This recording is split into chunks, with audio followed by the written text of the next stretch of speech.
Good morning, good afternoon, good evening. Welcome, everybody. Thank you so much for joining us for the Fall 2020 International Investment Law and Policy Speaker Series. Today is our final episode. This event is organized and put together by the Columbia Center on Sustainable Investment, CCSI as it is popularly known. A very prominent body thinking about sustainable investment, sustainable development. And today promises to be a very special episode. We have Ambassador Albert Muchanga, who has taken time off a very busy schedule, just come back directly from an event. So we are very grateful. Speaking on a very important topic, something that I think we all in this area need to be thinking a lot about. The topic is how the African Continental Free Trade Area, the AfCFTA, Protocol on Sustainable Investment, will contribute to the development of international law and policy. A very exciting topic. You have sustainable investment right in the topic. We have Africa, such a pivotal player. So very excited for this. Before we hear Ambassador speak, let me pass the floor to the amazing Lise Johnson to talk to us a little bit about CCSI and to introduce our fabulous speaker. Lisa, the floor is yours. Great, thank you. Thank you so much. And thank you all very much for joining us today. Thanks to Arnold and Porter for sponsoring the speaker series and also to Ambassador Muchanga for his participation. As you've heard if you participated before, this series is organized, or as Kabir also just said, organized by CCSI, and we are a joint center of the Law School and the Earth Institute at Columbia University in New York. This is now our 14th year organizing the speaker series. Normally we do them on campus as students and faculty, members of the New York community, and our esteemed speakers huddle around a large table with pizza.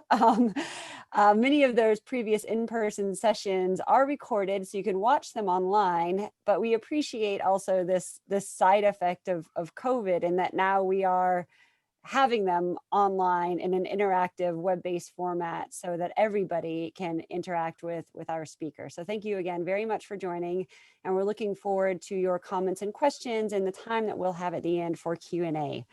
So now to introduce our speaker. We are very grateful and honored to have with us here Ambassador Muchanga, who is the African Union's Commissioner for Trade and Industry.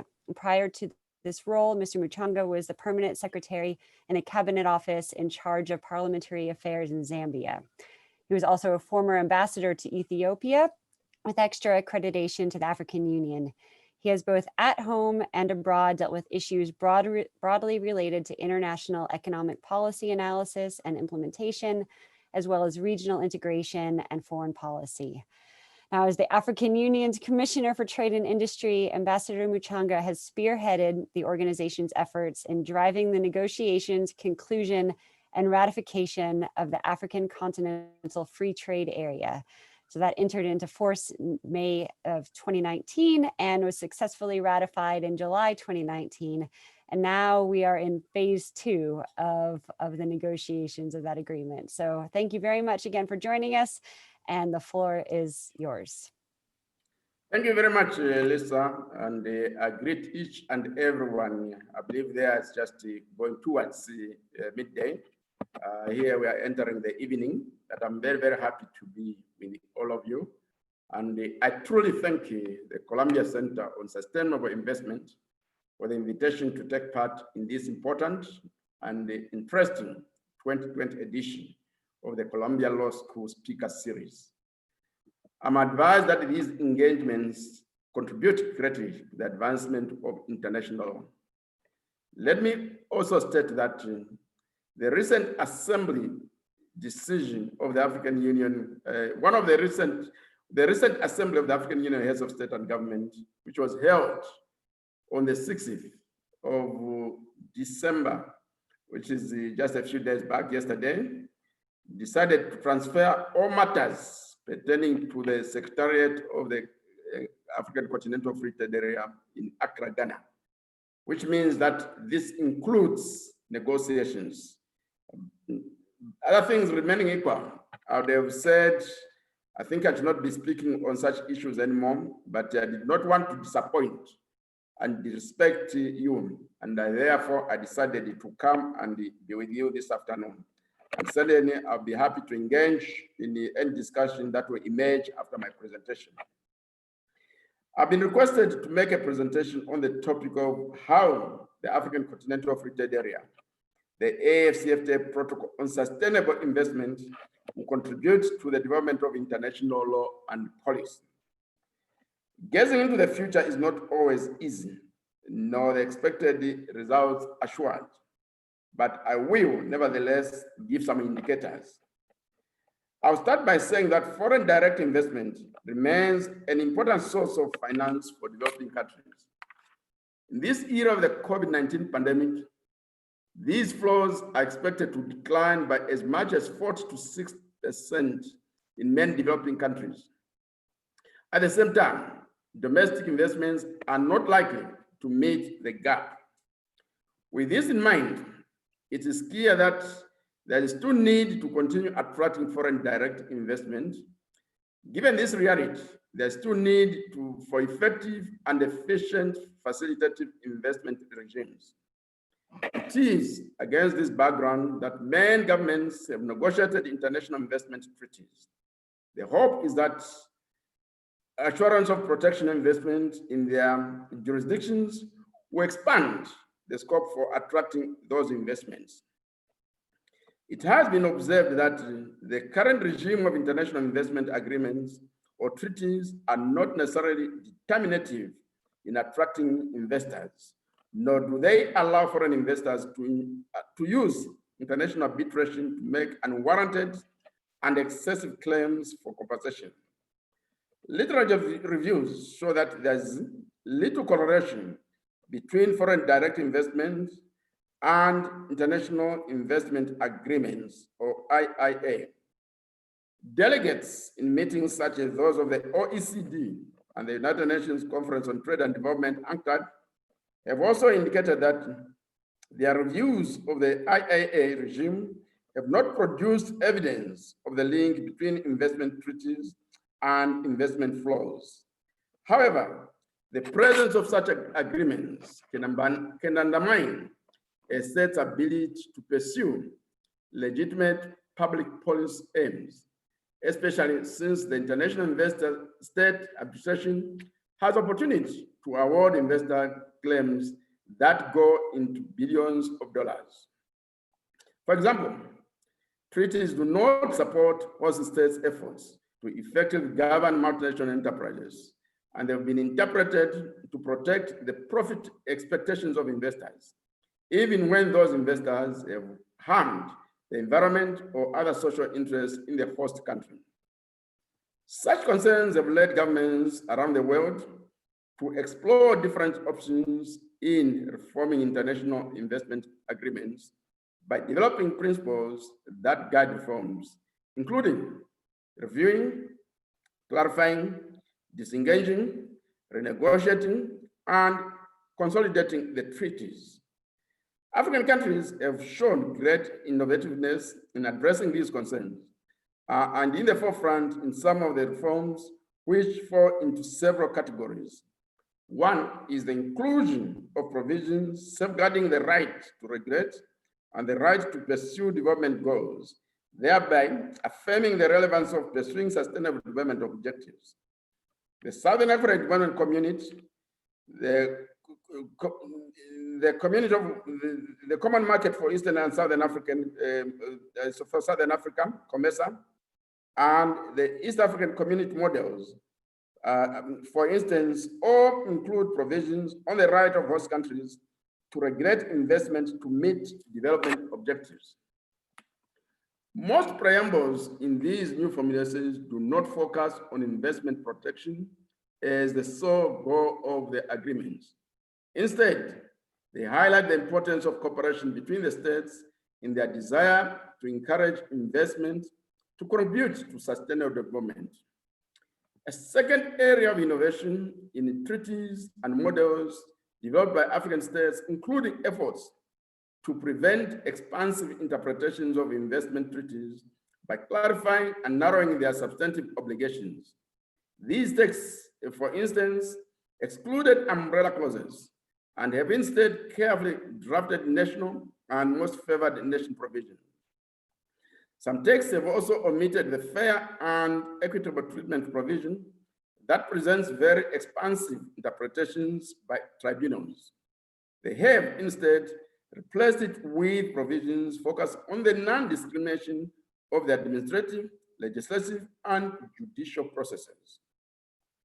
There are also provisions for non-conforming measures, and in this set, separate schedules allow each party to submit lists of measures and sectors permanently excluded from the scope of non-discrimination obligations under the treaties. This is in line with most advanced investment agreements, which allow for many exceptions to national treatment coverage, including grandfathering or the existing non-conforming measures. A third area of innovation consists of the inclusion of provisions on the obligations of investors. The Southern African Buoyant Community, SADC, the Common Market for Eastern and Southern Africa, COMESA, and the East African Community, EAC models offer examples. These treaties have provisions that include various investor obligations related to issues such as anti-corruption, environmental protection, human rights, and among others, public health. Most models also include provisions on compliance with domestic laws, reinforcing the fact that treaties do not change the state's right to regulate. A fourth set of reforms include efforts to circumscribe investor dispute settlement provisions through, for instance, exhaustion of local remedies and use of the joint committees of both the host state and home state, among others. Some treaties, for instance, preclude investor ISDS challenges for measures taken to promote development within host states. Measures protected from ISDS in some agreements include performance requirements that may be imposed by states on foreign investors to promote the social and economic benefits of the investment. One of the anticipated game changers in reforming the Continental Investment Agreement regime and thus enforcing international law is the much awaited Sustainable Investment Protocol to be negotiated under the auspices of the African Continental Free Trade Area Secretaries, like I indicated in my opening remarks. By way of background, the African Union's Agenda 2063 put transformation of African economies and increased intra-African trade among its many goals. Agenda 2063 also aims at increasing intra-African investments by addressing entry and operation regulations within the host of the continent. One of the flagship projects of Agenda 2063, the African Continental Free Trade Area has started working. It's an agreement which opened for signature in March 2018 and entered into force on 30th May 2019. The minimum number of ratifications was achieved on the 29th April, and therefore a month later it entered into force. And one of the objectives of the African Continental Free Trade Area, as aligned in Article 4 of the agreement, is to cooperate on investment, intellectual property rights, and competition policy. The heads of state and government also decided in 2020 that e-commerce be included in the negotiations, and this is going to be phase 3. The investment protocol, which is aimed at boosting intra-African, the investment protocol is aimed at boosting investments in the continent. The negotiation and conclusion of the Sustainable Investment Protocol is expected to create a competitive and conducive business environment for foreign and domestic direct investment across the continent. This will be through a set of institutional arrangements that will collectively establish a sound regulatory environment for attracting investments, as well as eliminating unnecessary, complicated, and burdensome regulations. The protocol also aims at harmonizing and leveling the playing field under a common investment area. It is envisaged that the investment protocol will be a progression of what African states have done in modernizing their investment course so as to be more effectively, more effectively harness and regulate international investment for sustainable development.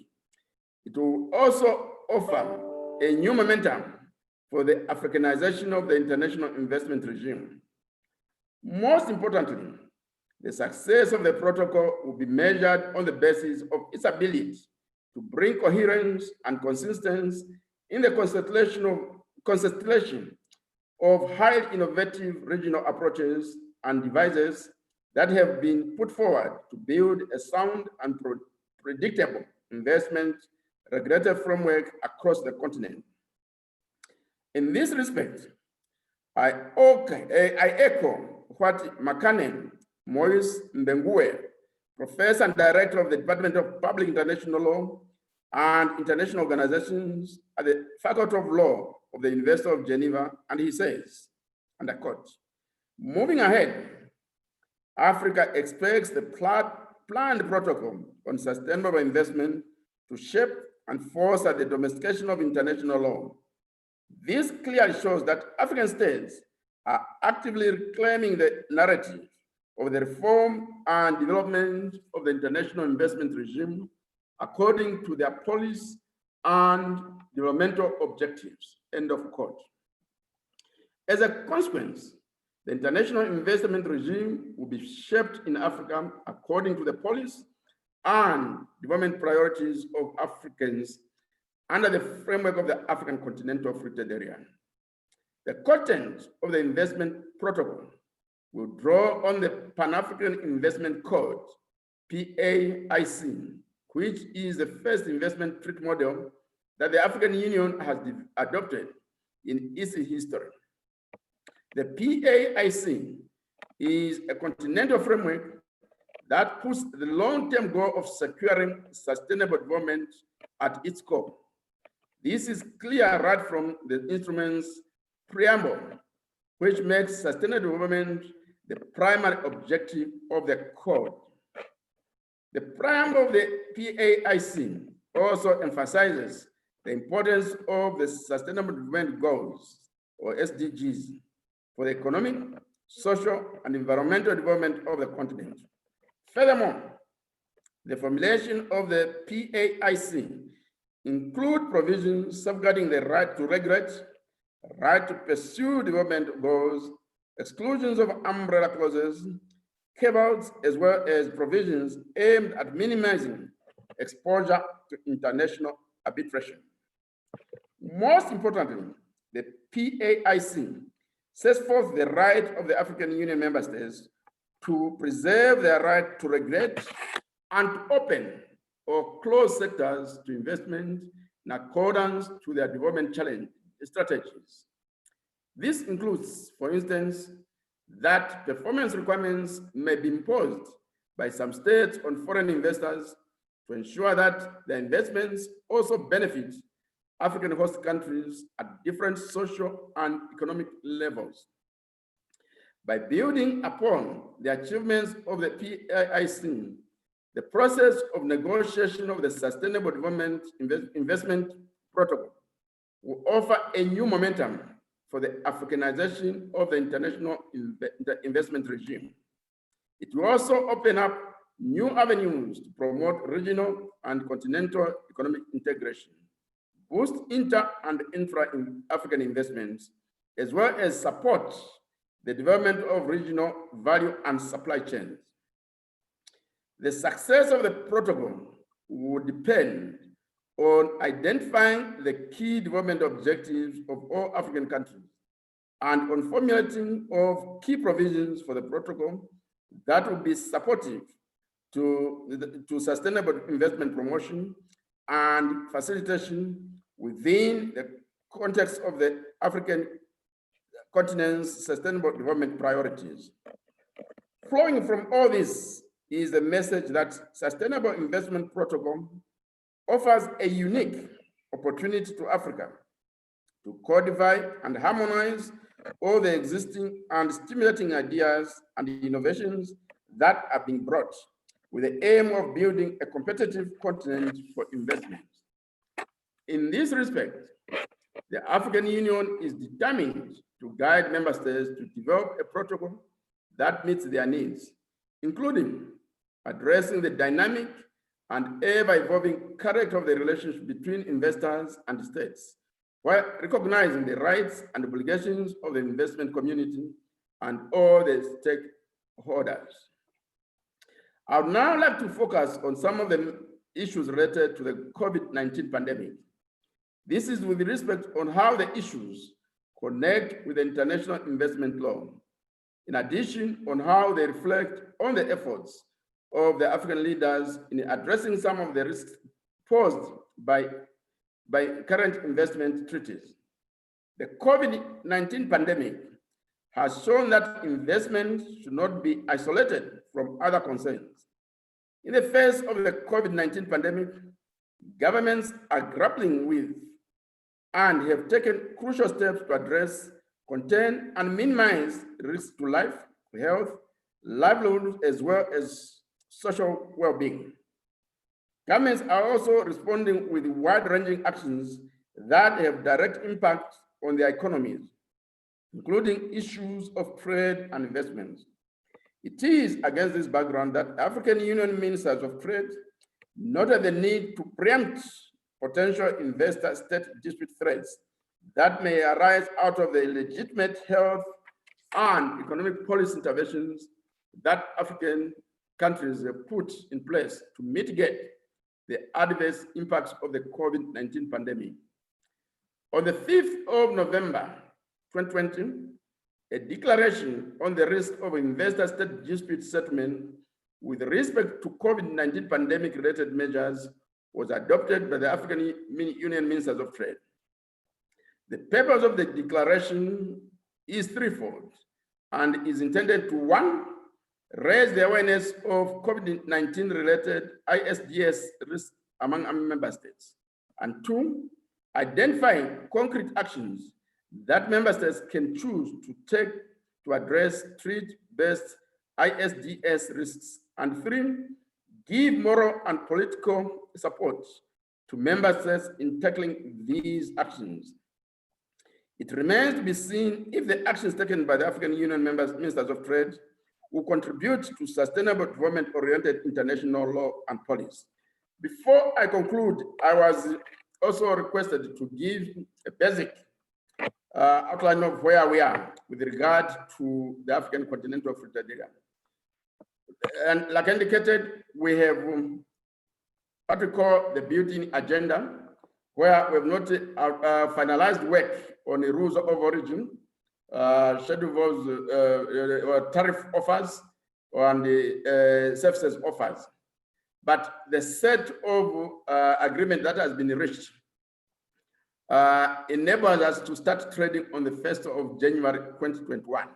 So the African Continental Free Trade Area market is going to roll out on the 1st of January 2021. And in the meantime, work is underway to start negotiating the first two issues, which are on investment, in competition policy, and the intellectual property rights. Then we have also another area which we immediately finish these first three negotiations, we're going to look at it, and this is going to be a protocol on digital trade and e-commerce. And then because of the COVID-19 pandemic, the issues of health and education have also come to the forefront. So we are also going to develop two protocols, one on health and one on education. And the current chairperson of the union is the president of South Africa, who is very much attached to issues of women. So when we had the extraordinary summit a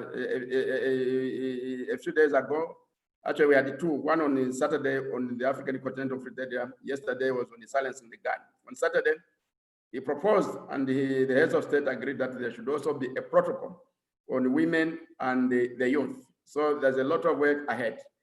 I'll end here and thank you very much. And I'm ready for any discussion.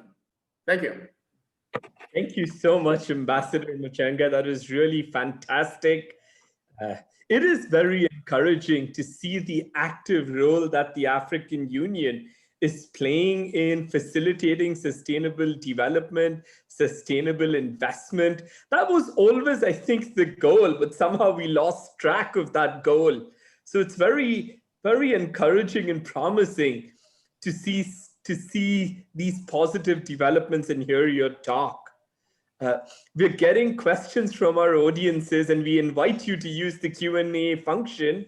But perhaps I could start off with the first question that we have received from Samuel Ogwumba. And he asks us, how do you look at the relationship between the AfCFTA that you spoke about and the WTO?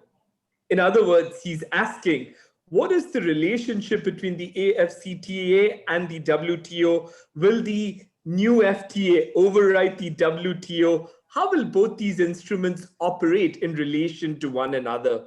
We'd love to hear your reactions, Ambassador. The umbrella body for regulation international trade is the World Trade Organization, which was born out of the General Agreement on the Tariffs and the Trade. And there's provision within the WTO that regions can have free trade agreements among themselves, just like bilateral parties can have free trade agreements among themselves. And in the case of the African Continental Free Trade Area, the free trade area is just a stepping stone. We are very, very ambitious. In the future, we are going to move towards an African customs union. Then finally, an African single market, more like the lines of the European Union, which is also recognized under the WTO arrangements. And when you look to the side of the world where you are, you also have a free trade agreement encompassing the United States of America, Canada, and Mexico. And not too long ago, our colleagues in East Asia also came up with what they call a comprehensive economic partnership agreement, which is really also moving towards sustaining the multilateral process. So when you bring the 55 African countries together, you're making it much easier for the World Trade Organization in the sense that you find coherence, trade policy coherence at the continental level. And therefore, when they go to the WTO, they're going to be speaking with one voice. So by creating the African Continental Free Trade Area, Africa is signaling to the world or reaffirming to the world that we are fully committed to the multilateral trading system. Fantastic. That was fantastic, Ambassador. Thank you. Let me pass it to Lisa to ask you the next question. We're going to tag time among ourselves. Go ahead. Yeah, great. And thank you very much for the remarks. I mean, I really appreciated hearing your summary of the innovations and the reforms that have characterized African treaties and model agreements over at least the past decade, thinking about the SADC model text, the COMESA text, South Africa's approach, looking at the Morocco-Nigeria BIT. I mean, there's so many examples where I think people look to what is happening in Africa and among African states for some of the innovative practices in investment policy and investment treaties. And the 4 areas that you broke down: safeguarding the right to regulate, narrowing and clarifying the substantive obligations, addressing investor obligations, and circumscribing ISDS. That relates to one of the questions that an audience member raised, is how then might these practices inform the negotiations ongoing within UNCITRAL, the work on ISDS reform that's taking place at the United Nations Commission on International Trade Law? Will there be an opportunity there, do you think, for the Sustainable Investment Protocol to influence what's happening in that UNCITRAL forum? Maybe that's similar to the question on the WTO, is how do you take what happens within the continent and export it elsewhere in some of these global fora? Well, I think they are going to inform each other, and there'll be sharing of experiences, because right now, our program manager on the Sustainable Investment Protocol, Rosalind Ngeno, she's very much active in the work of UNCITRAL. So she knows what is going on, and certainly she'll be sharing what is emerging out of the Sustainable Investment Protocol with her colleagues in the UNCITRAL, and she'll be bringing back their reactions. So there's going more or less to be some exchange of experiences. So I do not expect any conflict. Great. Kabir, you want to go next? Sure, fantastic. Thank you, Ambassador. This is very interesting for all of us who are very keenly interested in hearing about sustainable investment. We have a question from Professor Ko-Young Tang from Harvard Law School. And Professor Ko-Young Tang asks, you began your presentation, Ambassador, by talking initially about, the fact that there is no consensus that these investment agreements promote sustainable development, right? So this is his question, given this ambiguous impact, how did the AfCFTA come to the conclusion that IIAs, these agreements, are still beneficial? Did you consider not having them all together, or was that consideration just out of the table, So just trying to understand what led to the decision that we should go forward with this AfCFTA. We'd love to hear your thoughts. Well, I think life is not perfect. That's the nature of life. We have to really live with the circumstances that emerge as we go towards life. In general, when one looks at the African continental free trade area,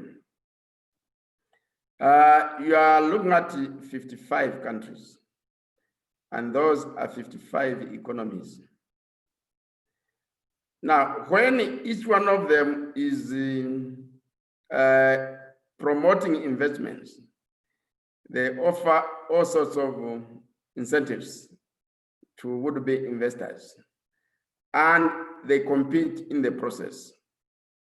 So there's a race to the bottom, and at the end of the day, then the investor can go shopping around the continent to find out where the best incentives are. And that's why there is a disappointment that the developmental objectives have not been realized. So the agreement is aimed at harmonizing the process. That is the first issue. The second issue is that, again, when you look at these 55 African Union economies, they are very small and they are very uncompetitive. So it's very difficult for them to attract large-scale investments. That can make a difference in as far as employment generation is concerned. So by creating a market space of the size of the African continental free trade area, which brings together a population of close to 1.3 billion people, then you have a large market. And because you have come together and harmonized the way you're approaching the investments, then you increase your bargaining power. Instead of racing to the bottom, now you can say, we are offering you this large market. What are we getting in return? So these are the dynamics that have been driving us to move towards the African continental free trade area in general, and the Sustainable Investment Protocol in particular. Thank you. Great, thanks. That's a it's a no small feat, right, to have an agreement concluded by 55 member states. I think what's really interesting is to also hear the discussion about preventing races to the bottom, as that is an element that is relevant for international investment agreements, international governance frameworks, but you don't really see that addressed so much in many investment treaties. There might be some provisions about races to the bottom in the environment or in labor, but with light mechanisms on enforcement, there's really nothing about races to the bottom in terms of tax policy, for instance, and those types of competitions. So it'll be really great to see what you come up with there. Also, just thinking about the challenges of coordinating action among 55 member states who are both capital exporters and capital importers within the region. I think it's really notable that you were able to have an agreement among all of the trade ministers on the COVID declaration. Can you talk a little bit about that process and a little bit more about the declaration there, and the African Union's role in that? Well, it was not easy because there were also fears that if the declaration was passed, maybe it may serve as a disincentive to the investors. So it took a lot of consultations in the various headquarters before the African Union Ministers of Trade finally said, let us go ahead with it. And even then, when they approved it, they had to go to the summit, which we held on Saturday for endorsement. There was still some major concerns, but finally, it was agreed that we needed to have this declaration so that we can use it to really inform ourselves as we go on how to react to the COVID-19 pandemic. Now, the issue is what happens after. This is where we needed to find out what happens after the adoption of the declaration.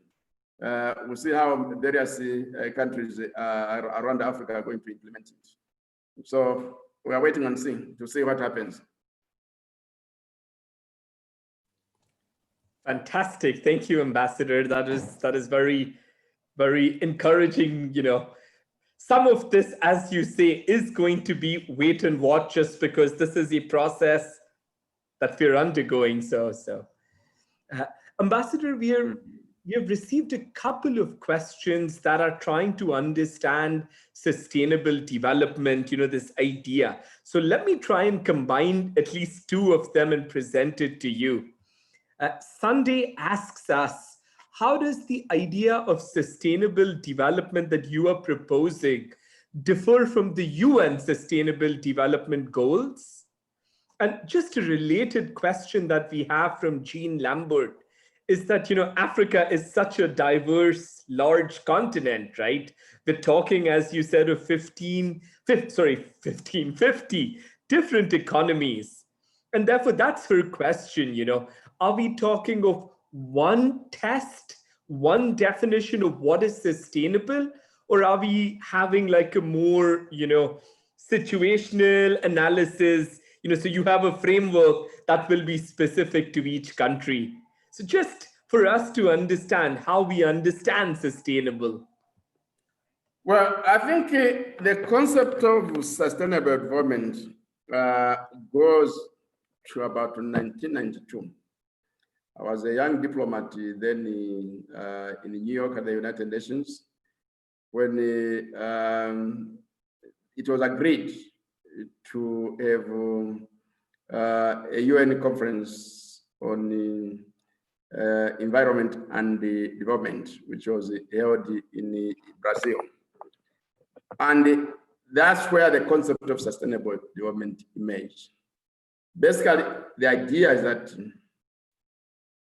whatever we do today, as we relate with nature to promote progress in our societies, we should preserve the environment. We should not destroy the environment. And we should also remember that whatever is on the ground that we are bringing out to have better living standards, it's not just for us, it's also for future generations. So sustainability, preservation of the environment, and ensuring that future generations also benefit from what we are trying to do to drive the progress. And in the African context, it does not differ. Because the reality on the ground is that there's a lot of harm in developing countries to the environment. You find a lot of logging, illegal logging, and you find a lot of burning of forests for firewood and other aspects. And the most recent one is that there's a lot of importation of second-hand vehicles from the developed world to the developing countries, especially Africa. And when they're imported, some of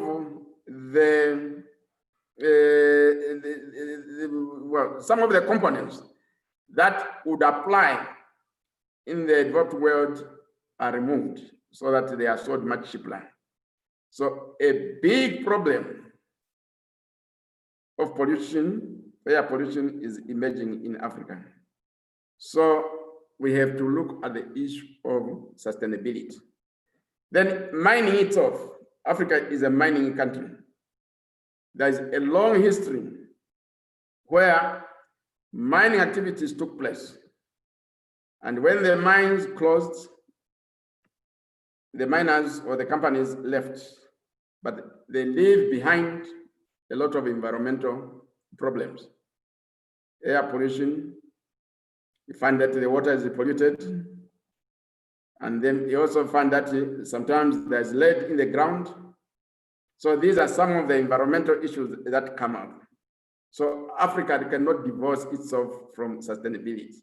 So we are following the definition of the United Nations. Living in balance with nature. We exploit the fruits of nature and we preserve for the future generations. Thank you. That was a great answer to a difficult question. Being with a center where we have sustainability in the name, we're frequently asked how we would also define what is sustainable development, what is sustainable investment, and it is something we think about all the time. So you think about it in a much broader context. So that was, thank you for those thoughts. I just wanted to highlight one of your comments related to someone's comment who came in over the chat, and it relates to this point of you do have in some of the agreements like the ECOWAS text kind of strong and innovative provisions. The question might be then, how are those implemented in practice? How can maybe investment agreements be used to address issues like pollution on the ground? And that's something that your comment got to. What I wanted to do is maybe pick up on a couple more questions and then let you pick how to allocate the remaining 6 minutes. So allocate among the questions, between the questions, and then also any final thoughts that you want to leave us with. So one of the questions relates to dispute settlement and a mechanism for dispute settlement that would be set up under the AfCFTA. What you envision for that and its role. And then a second question relates to looking at investment facilitation and how you might, in the protocol, look at differences between intra-African, within African FDI, and FDI coming and going outside of Africa. So intra-African versus extra-African FDI. If the investment protocol will be dealing with both of those. So maybe those are a couple of questions. We have so many more. I wish we could get to all of them, but we knew this would happen. So if you could take those and then any final thoughts, that would be great. Thanks. Thank you very much. Work is underway at the Secretariat of the African Continental Free Trade Area, Secretariat in Accra, Ghana, to try to come up with a roster of experts who are going to work on dispute settlement among operators in the African Continental Free Trade Area. So for a start, it's just going to be a table and chairs. If there's any dispute emerging, then the parties will be brought together. Then over time, as the work develops, it may turn up to be a court of arbitration, but right now it's going to be a desk. And it's going to be assisted by an online mechanism on monitoring, reporting, and elimination of non-tariff barriers, which we handed over to the Secretariat on Saturday. Is fully operational. You can take a pen. I think it's www.tradebarriers.africa. www.tradebarriers.africa. So one can look at it. So the idea that when the disputes emerge, initially the parties are encouraged to resolve the issues among themselves. And then if only if when they fail, that's when they come to the dispute settlement mechanism. And with the hope that the parties will be able to accept the settlement that would have been, or the judgment that would have been made by the mechanism. So that is how it is going to operate. It will initially be a desk, and as work expands, then it will be able to institutionalize it further. Investments, I think, like I indicated, it's not an easy process. Right now, as a result of the COVID-19 pandemic, there's likely to be a drop in investment, and it started immediately after the pandemic came on. We found a huge capital flight, not just from Africa, but from all the emerging economies. And that was reflected in the depreciation of the exchange rate of those economies. Some of the large economies, like in India, I was reading a few days ago, have been able to attract investments. They recorded something like 39 billion US dollars. I think because of the market size. But for many of the African countries, there's going to be a huge fall, somewhere between 40 and 60%. And the domestic investments are not likely to fill the gap, because before the COVID-19, African domestic investment accounted for only about 12%, not 20%, 12% of all the investments coming into Africa, which is still very, very small. And when you compare to Asia, it's about 33%. Now, the tragedy is that in spite of this, you find a lot of African pension funds and the African sovereign wealth funds investing abroad. And in some cases, they are earning negative interest. So the idea is that they see a lot of risk in Africa. The returns may be there, but the risk perception is still quite high. So it becomes very, very, very difficult in that regard. And by way of concluding, let me indicate that I was brave, maybe stupidly brave. I'm not a lawyer, I'm an economist, to come before lawyers. But I hope I've been able to really give you some good dialogue with my limited understanding of law.